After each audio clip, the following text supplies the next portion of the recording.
식사 맛있게 하셨습니까? 이렇게 식사비를 내주신 손길도 있고 또 이를 위해서 봉사해 주시는 권사님들이 계셔서 저희들은 이렇게 매우 행복합니다. 오늘 또 은혜로 하나님께서 주시는 일용할 양식을 먹고 또 오후에 함께 구역연합 예배로 영광 누리게 돼서 감사를 드립니다. 우리 모두를 위해서 박수를 한번 다시 한번 드릴까요? 감사합니다. 고맙습니다. 오늘은 고린도전서 4장 1절로 5절 말씀, 그리스도의 일꾼이라는 제목으로 은혜를 나누어 보고자 하는데요. 먼저 하나의 예화를 먼저 드리면 어떤 목사님이요, 학교 다닐 때 같이 동문 수학했던 그 도시 여행을 하다가 그 도시에 도착해서 이제 오랜만에 이 친구를 만나 식사도 하고 덕담도 나누고 이야기를 나눴답니다. 근데 이제 함께 목회하는 동료에게 어떤 목회를 하고 있는가 궁금해서 자네 교인 수는 얼마나 되는가 하고 물어봤더니 아마 큰 교회를 이뤘던 것 같아요. 1000명 되네 라고 대답을 하답니다. 그러면 아이고 숫자가 많네. 그럼 적극적으로 활동하신 분들은 몇 분이나 된가 그랬더니 그분의 대답이 우리 교인들이야 모두가 다 적극적으로 활동하지. 근데 주님을 위해서 적극적으로 활동한 사람은 그 1000명 중에 한 200명 정도 되고 사탄 마귀를 위해서 적극적으로 활동한 사람은 800명 정도 되네 라고 대답을 하더랍니다. 웃음의 말로 만들어내는 얘기 있지만 어느 교회인들 한 20%는 열심히 하고 나머지는 다닌다는 비유의 말은 있는데요. 우리가 적극적으로 산다는 것은 정말 바람직하고 중요한 일이죠. 적극적으로 살아야 되는 것이죠. 그런데 우리가 무엇을 위해서 적극적으로 살고 누구를 위해서 적극적으로 사느냐, 이게 중요하지 않느냐는 겁니다. 말 그대로 적극적으로 산다는 것이 다 옳고 선한 것만은 아닐 수가 있다는 것이죠. 그래서 사람이 적극적으로 살고 행복하게 살고 정말 사는 것처럼 살기 위해서 먼저 알아야 할 것이 있습니다. 그게 뭐냐? 자기의 정체성에 대해서 제대로 알아야만 합니다. 내가 누구인지를 제대로 알아야 한다는 겁니다. 내가 누구냐? 하나님 앞에 자신이 무엇이냐 하는 것인데 이것을 제대로 아는 것이 자기 정체성이라고 그런 것이죠. 예수 믿는 우리에게는 반드시 이 자기 정체성이 있어야만 합니다. 나는 누구인가? 하나님의 피조물이고 그리고 예수를 그리스도로 고백하고 살아가는 그리스도인이라는 이 자기 정체성이 분명해야 한다는 겁니다. 이 내 존재에 대한 정체성이 확실해져야지고요. 이것이 크게 느껴지면은 사실 그 다음의 일은요, 그래 중요한 일은 아니라는 이야기입니다. 이 정체성이 시원치 않기 때문에 우리의 삶이 이리청 저리청 한다는 겁니다. 사느냐 죽느냐 울고 불고 난리가 아니라는 것이죠. 조금 뭘 됐다고 해서 교만했다가 좀 안 된다고 해서 나 죽겠네 하면서 자살하네 하는 게 하소연할 일이 아니라는 겁니다. 왜 그런가? 정체성이었기 때문에 그렇습니다. 내가 누구인가에 대한 정체성이 분명하지 않으니까 세상 것에서 말해서 이제 세상에 흘러가는 조류에 따라서 희노애락을 같이 하다 보니 이 존재감이 없고 무엇을 해야 하는지도 알지 못하는 이야기입니다. 하나님 앞에서 내가 누구냐 하는 것 가장 먼저인데 이것이 아직도 확실하지 않으니 나약하다라는 그런 이야기입니다. 두 번째로는 우리들이 알아야 할 것이 자신의 사명에 대한 깨달음입니다. 정체성을 알고 내가 무슨 일을 하러 이 땅에 왔는지를 알아야 된다는 겁니다. 하나님이 왜 이 어지러운 세상에 나를 내보냈고 또 내 일생을 통해서 무엇을 이루기를 원하신가?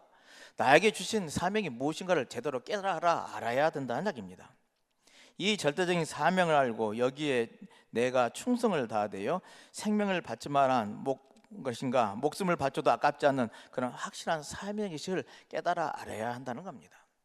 나의 나됨의 존재이고 내가 이 세상을 살아갈 그 목적을 깨달아 아는 일인 것이죠. 이 사명의식을 가지고 출발해야 한다는 건데 이걸 알지 못하니 어렵다는 겁니다. 이 일을 하다가 여기서 끝내더라도 후회하지 않을 이 마지막 일에 대해 이것을 제대로 아는 사람, 이건 행복한 사람입니다. 내 생명이 끝날 때까지 이 일을 하다가 나는 참 죽어도 괜찮다 할 정도에게 그 사명을 깨달아 아는 것이 중요하다는 것이죠. 여러분은 혹시 때때로 예수 믿는 것을 후회한 적은 없으십니까? 내가 예수 믿기를 잘했고 이것이 내 생의 마지막 일이고 끝까지 믿다가 하나님의 앞에 가도 후회했다는 생각을 얼마나 하면서 살아가십니까? 성경에 이러한 삶을 살았던 사람들이, 위대한 신앙의 선진들이 있죠. 근데 그 가운데 특히 사도 바울은 우리는 잊을 수가 없습니다. 오늘 바울에게서 배우겠습니다만, 하나님의 일을 하는 사람은 몇 가지 경계해야 할 것이 있습니다. 그 뭐냐? 우선 자기를 내세워서는 안 된다는 겁니다. 내가 무슨 일을 했고, 내가 무엇을 했고, 내가 어떤 능력이 있고, 이런 자기를 내세워서는 안 된다는 겁니다. 그리고 칭찬받으려는 마음도 있어서도 안 됩니다. 또 하나는 보상을 바라고 일해서는 안 된다는 겁니다. 적어도 하나님의 일만큼은요, 보이는 보상을 바라는 일이 없어야 할 줄로 믿습니다. 전문적으로 고학력의 지식을 가진 사람을 전문 직업이라고 이렇게 오늘 표현할 때요, 그 사람들을 표현하는 말이 프로페셔널하다라고 표현을 합니다. 근데 이 단어를 사용하는데, 본래 이 단어는요, 이 전문 직종을 뜻하는 이 단어를 쓸 때는 원래는 세 직업군에만 쓰였다고 합니다. 그 세 가지 직업이란 것이 법률가, 의사, 성직자를 두고 이게 프로페셔널이라는 단어를 썼다는 거예요. 뭐 이런 직업들을 대부분 사회에서 선망의 대상인 직업이기도 되기도 하고, 또 존경받을 만한 대상이 되기도 합니다. 존경받을 만한 사람이기도 합니다. 그도 그럴 것이, 변호사가 하는 일이, 법률가가 변호사가 하는 일이 뭡니까? 내 인권과 내 재산을 보호해주고 맡아주는 사람들 아닙니까? 의사는 어떻습니까? 내 생명을 맡아주는 사람입니다.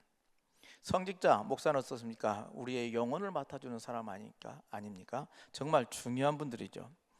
이토록 세 가지의 이 직종에 있는 사람들, 굉장히 중요한 역할을 하는데, 한편으로는 셋 다 위험한 직업 군단이라고 이야기를 합니다. 왜 위험하다고 할까요? 이 셋이 돈을 벌자고 덤비면요, 그 사회는 큰 문제가 된다는 겁니다. 그 본래 그 사명을 제대로 해야 되는데, 그렇지 않고 돈벌이 수단으로 자기 직업을 활용하려 한다면 이 세상은 무너지게 된다는 겁니다. 그도 그럴 것이, 의사가 병 고칠 생각보다 돈 벌자는 생각을 먼저 하게 되면 어떻게 됩니까? 환자를 보면은, 저 사람은 저 사람의 수술을 해서 딱 째면은 돈 얼마 견적이 나오는데, 그리고 무슨 검사하고 무슨 검사하면 돈 얼마 되겠다라고 생각을 한다면, 그건 문제이죠. 그 사람의 질병을 치료해주고 생명을 이렇게 보존해주고 이렇게 세운 일을, 사람의 생명을 다스리는 일인데, 돈 계산부터 한다는 것은 그 사회는 이미 썩어버린 것 아니겠습니까? 그러게 지금도 그 의사의 직종이라는 분들이 참 귀한 직종을 가지면서도 이제 많은 사람들에게 어렵고 힘든 과는 안 하려 하고, 돈벌이 수단과는 사람들이 많고, 의사가 남아돌고 의사가 부족하고, 이게 의사의 직종을 늘리자 하는 이게 논란이 된 것이 이게 계기가 아니겠습니까? 우리 사회가 그만큼 썩었다는 것이죠. 또 변호사는 어떻습니까? 변호사가 연약한 사람, 어려운 사람, 힘든 사람이 인권을 보호하기 위해서 대변해서 법률적인 지식을 가지고 돌봐야 할 건데, 자기 돈벌이 수단으로 삼아서 저 건에 내가 개입해 가지고 이렇게 소송을 하면은, 승소를 하면 얼마나 돈이 되겠다, 싸움을 붙여서 변호를 하면은 나에게 수임 수당이 얼마 되겠다고 계산한다면, 자꾸 소송과 거래만 있게 되는 것 아니겠습니까? 또 거기에 우리 목사들이 돈을 받긴다면 어떻게 됩니까? 사이비 교주밖에 되지 않겠습니까? 온전한 그리스도의 진리는 온데가 되었고, 이게 교인들의 숫자로 내 돈의 수단으로 산다면 정말 불행한 일이 되지고 말더라는 겁니다. 누구나 할 것 없이요, 이 세 직종뿐만 아니라 누구나 할 것 없이 지나친 보상을 바라고 하는 일은요, 잘못되기가 일수더라 하는 겁니다. 자기의 정체성과 사명의식을 잃어버릴 때요, 사람은 이렇게 될 수가 있는 것이죠. 오늘 본문에서 사도 바울은 이 자기의 정체성에 대해서 분명히 이야기합니다. 뭐라 합니까? 나는 그리스도의 일꾼이요 비밀을 맡은 자로 여길지어다 합니다. 그리스도의 일꾼이요 비밀을 맡은 자, 바울은 자신의 정체성을 이렇게 분명하게 그리스도의 일꾼이라고 밝히고 있습니다. 일꾼이라는 단어를 좀 더 생각을 해보면요, 헬라 말로는 히페레타스라고 하는데요. 그 본래의 뜻은 배 밑에서 노를 젓는 자라는 뜻을 가지고 있습니다. 배 밑에서 노를 젓는 자. 당시 배의 구조가 우리가 간판에만 있는 게 아니라 그 밑으로 3층, 4층까지 이렇게 되는 선단을 굴 때는 그 정도 내려가게 되는데, 그 밑에서 제일 밑바닥이 3층이나 4층 밑바닥이 된다면 거기서 하는 일이 뭐입니까? 맨 밑바닥에는 여러 개의 노가 있었어요. 그 노에 한 사람씩 한 사람이 맡아서 노를 저어야만이 배가 움직이는 그런 구조입니다. 옛날 배가 그런 모양이죠. 요즘이야 이제 엔진으로 움직이지만은 옛날에는 다 노져서 갈 때는 그런 구조로 되어 있다는 얘기입니다. 근데 오늘 본문에 일꾼이라는 것이요, 이 배 밑바닥에서 노를 젓는 하급 노예를 뜻한다, 그런 이야기입니다. 그런 신분이라는 것이죠. 여러분들이 TV에서 영화를 볼 때 우리나라에서는 임진왜란 때 이렇게 이순신 장군 시대 전쟁을 할 때 배 밑에서 북소리에 맞춰서 열심히 노를 젓는 사람들, 그게 일꾼이라는 것이고요. 배너에 보면은 거기서도 이렇게 노예들이 열심히 배를 젓는 모습들이, 그런 모습들이 거기 이제 옛날에 고증에서 나온 장면들입니다. 근데 이 일꾼들은 배 밑바닥에서 노를 젓는데요, 자기 의사는 상관없이 노를 젓습니다. 져라 하면 젓고요, 멈춰라 하면 멈춥니다. 그 배 방향이 동쪽으로 가든 서쪽으로 가든 상관이 없는 것이죠. 저으면 젓고 멈추면 멈추는 것이죠. 그 배가 이제 전쟁을 싸우러 가는지 아니면 투항으로 가는지 그 목적도 알 필요가 없습니다. 저라면 젓고 이제 멈추라면 멈추는 그런 이야기입니다.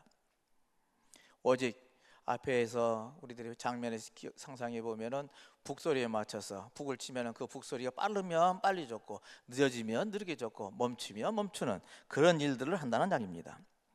물론 이 노를 져서 내게 주어질 보상이 무엇일까? 그런 생각은요, 꿈에도 가질 수 없는 환경입니다. 이게 일꾼이라는 겁니다. 모든 지식과 판단을 다 바쳐버립니다. 생명도 운명도 명예도 다 이제 주인에게 의탁해버리고요, 시키는 대로만 하는 일, 이 일꾼이라는 겁니다. 마찬가지로 그리스도의 일꾼은요, 이거 왜 해야 돼요? 라고 질문하지 않는다는 겁니다. 어디로 갑니까? 라고 묻지를 않는다는 겁니다. 배에서 노를 젓는 일꾼처럼 그 일꾼의 그 상징한다면 그저 그리스도의 일꾼은 주님이 가시자 하는 곳으로 가는 것이라는 얘기입니다. 운명을 같이 하자는 것인데요, 저라면 무조건 저으면 되는다는 이야기입니다. 만약 생각이 있다면 주님의 뜻이냐 아니냐만 물어보면 되는 것이죠. 주님의 말씀이냐 아니냐는 생각하면 된다는 겁니다. 주님의 뜻이라 한다면 묵묵히 하면 되는 것이죠. 어느 교회나 마찬가지입니다만은 하나님의 일꾼답게 일하는 사람은요, 말이 없습니다. 오히려 말이 많은 사람은요, 어떻습니까? 실은 일을 하지 않고 말만 하는 사람들이 태반이죠. 묵묵히 말없이 맡은 일을 감당하는 것, 이걸 뭐라고 하느냐? 충성이라고 합니다. 맡은 일에 대해서 묵묵히 그 일을 감당하는 일, 충성하는 것이라는 이야기입니다. 바울은 자기 정체성을 이런 의미에서 일꾼이라고 했고요, 또 하나의 정체성을 하나님의 비밀을 맡은 자라고 밝힙니다.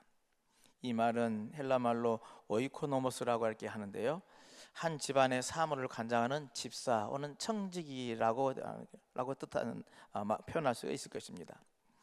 여기서 생각해 볼 것이 있는데요, 일꾼이라고 하면은 어떤 의미면 타율적 충성을 필요로 하는 사람일 것입니다. 앞에서 설명한 것처럼 저라면 쫄고 멈추라면 멈추는 그런 이제 무조건적인 순종이 거기에 이 일꾼의 성향인다면, 거기에는 자기 의견은 전혀 고려되지가 않는 것이죠.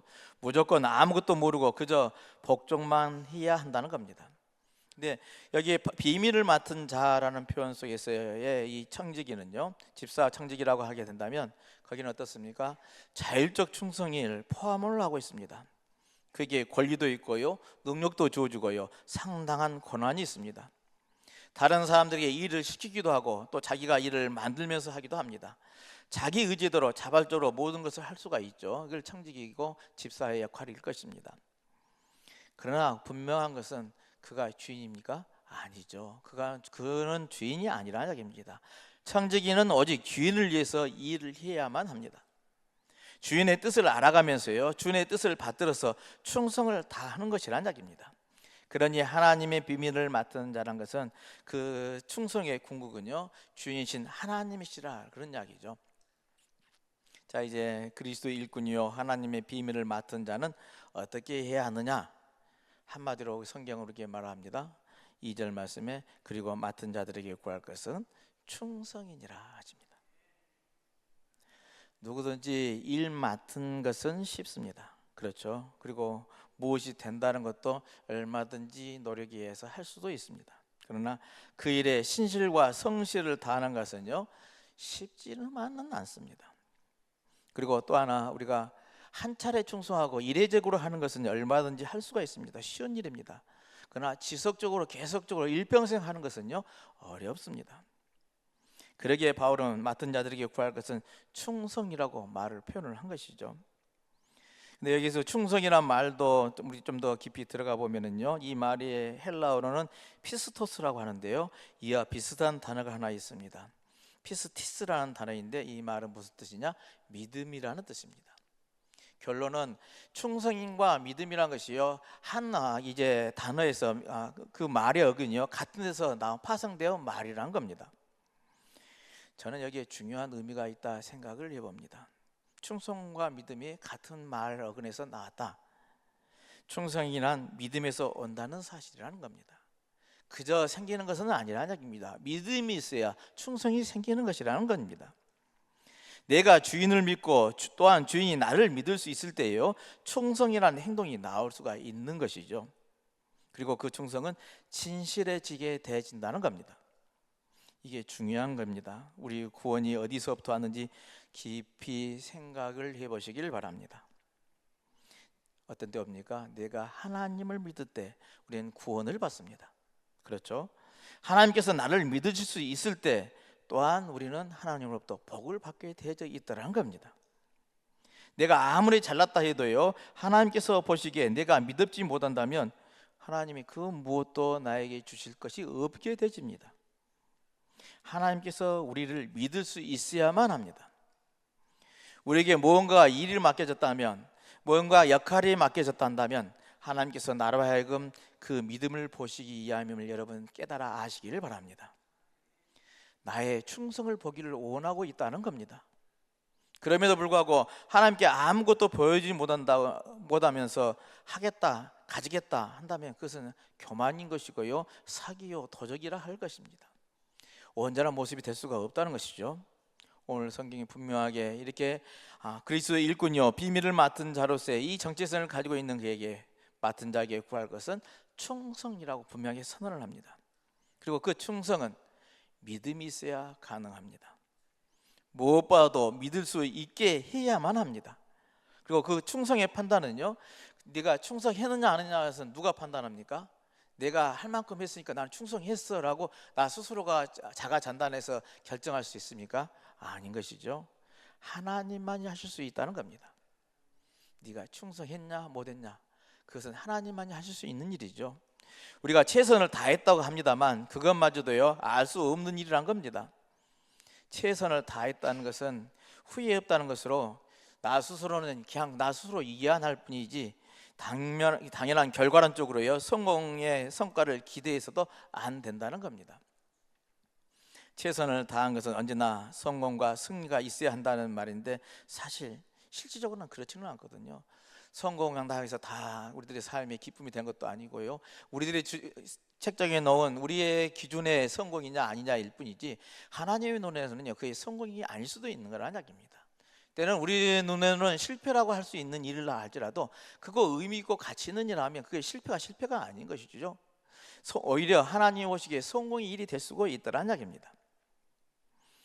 우리가 최선을 다해서도 실패할 수도 있고 땀을 흘렸어도 열매를 딸 수 없는 경우도 있더란 겁니다.